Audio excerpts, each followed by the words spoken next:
Morning students. पिछली कक्षा में मैंने विशेषण टॉपिक शुरू किया था, तो ये भी आज यही अपना टॉपिक चल रहा है। इससे पहले मैं एक बार इसका दोहरान कर देती हूँ कि विशेषण की परिभाषा संज्ञा या सर्वनाम की विशेषता बताने वाले शब्दों को विशेषण कहते हैं। और इसके विशेषण के भेदों के बारे में बताया मैंने। इसके भेद 4 होते हैं: गुणवाचक विशेषण, संख्यावाचक, परिमाणवाचक और सार्वनामिक विशेषण। तो पिछली कक्षा में हमने 2 भेद पढ़ लिए हैं, गुणवाचक विशेषण और संख्यावाचक विशेषण। आज की कक्षा में शुरू कर रही हूँ विशेषण के तीसरे भेद से, और तीसरा भेद है परिमाणवाचक विशेषण। तो देखिए, परिमाणवाचक विशेषण किसे कहते हैं? जिन विशेषण शब्दों से वस्तुओं की मात्रा या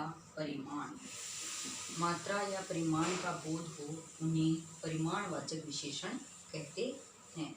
जैसे 2 किलो, बहुत और कम, ऐसे जो शब्द हैं इनका प्रयोग परिमाणवाचक विशेषण के अंतर्गत किया जाता है। जैसे 2 किलो, बहुत और कम, कम, थोड़ा, 2 किलो की जगह 5 किलो, 4 किलो, ऐसे शब्द भी आ सकते हैं। मतलब किलो में तो जहाँ निश्चित मात्रा का हमें पता है वो तो हो जाएगा निश्चित परिमाणवाचक, और जहाँ बहुत कम, थोड़ा, काफ़ी, ऐसे जो शब्द आ रहे हैं तो वो अनिश्चितता का बोध कराते हैं। अब आगे देखिए, परिमाणवाचक विशेषण के भेद। जैसे संख्यावाचक विशेषण के 2 भेद होते हैं, वैसे ही परिमाणवाचक विशेषण के भी 2 भेद होते हैं। ये 2 भेद हैं इसके: निश्चित परिमाणवाचक विशेषण और दूसरा है अनिश्चित परिमाणवाचक विशेषण। तो सबसे पहले हम पढ़ेंगे निश्चित परिमाणवाचक विशेषण। जिन विशेषण शब्दों से निश्चित मात्रा का, किसी भी वस्तु की, पदार्थ की कोई मात्रा जो निश्चित होती है उसका हमें पता चलता है तो हम उसे निश्चित परिमाणवाचक विशेषण कहते हैं।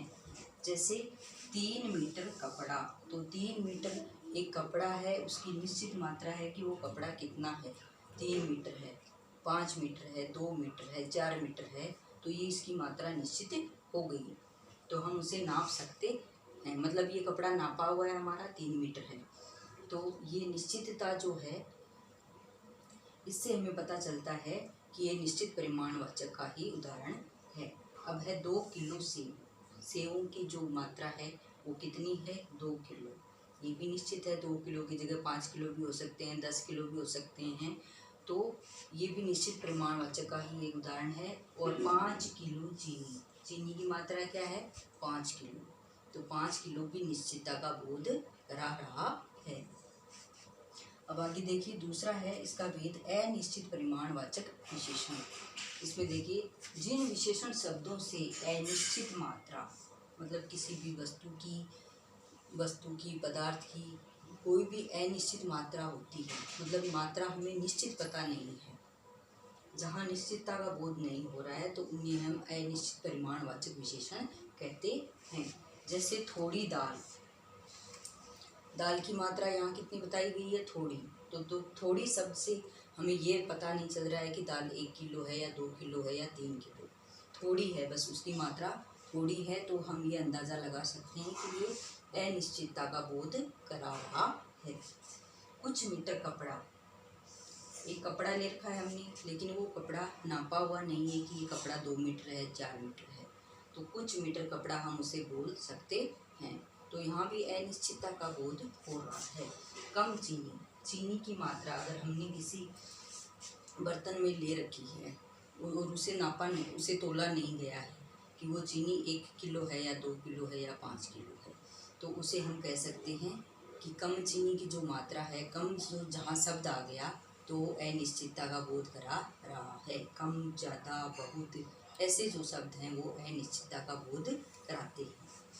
अब इसके परिमाणवाचक विशेषण हमने पढ़ लिया है, और इसके 2 भेद, निश्चित परिमाणवाचक व अनिश्चित परिमाणवाचक। अब देखिए विशेषण का चौथा और आखिरी भेद, सार्वनामिक विशेषण। सार्वनामिक विशेषण, इसकी परिभाषा है जो सर्वनाम शब्द किसी संज्ञा की विशेषता बताते हैं, किसी संज्ञा की विशेषता बताते हैं, वे सार्वनामिक विशेषण कहलाते हैं। जैसे कोई भी सर्वनाम शब्द है वो संज्ञा से पहले आ रहा है, संज्ञा जो शब्द है उससे पहले आता है और उसकी विशेषता बता रहा है, तो उसे हम कहेंगे सार्वनामिक विशेषण। अभी यहाँ देखिए एक विशेष बात और है कि सार्वनामिक विशेषण को हम दो अन्य नामों से भी बोल सकते हैं। तो इसका दूसरा नाम है संकेतवाचक विशेषण या निर्देशवाचक विशेषण।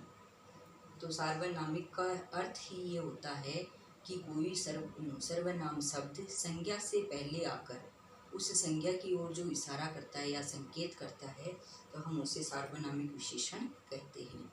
तो इसी संकेत या इशारे के आधार पर इसके दो नाम और रखे गए हैं, संकेतवाचक या निर्देशवाचक विशेषण।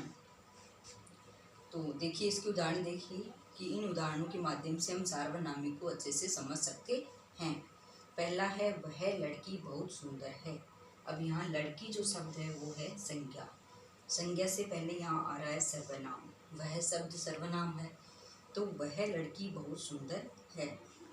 तो लड़की से पहले सर्वनाम आ रहा है और वह जो शब्द है लड़की की ओर इशारा कर रहा है, तो हम इसे वह शब्द को सार्वनामिक विशेषण बोल सकते हैं। और ऐसे ही दूसरा उदाहरण, कोई व्यक्ति आ रहा है, जैसे एक व्यक्ति की बात हो रही है कि वो आ रहा है और व्यक्ति है संज्ञा और संज्ञा से पहले लगा हुआ है सर्वनाम, तो ये निश्चित नहीं है, अनिश्चित है। तो इस सर्वनाम को हम सार्वनामिक विशेषण बोल सकते हैं क्योंकि ये संज्ञा की ओर इशारा कर रहा है। तो ये है सार्वनामिक विशेषण की परिभाषा और इसके उदाहरण। तो ये आज आप विशेषण जो टॉपिक है बच्चों ये अपना कंप्लीट हो गया है।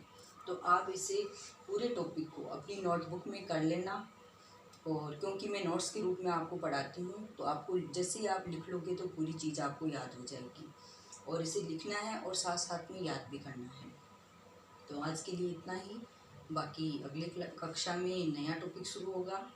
Have a nice day.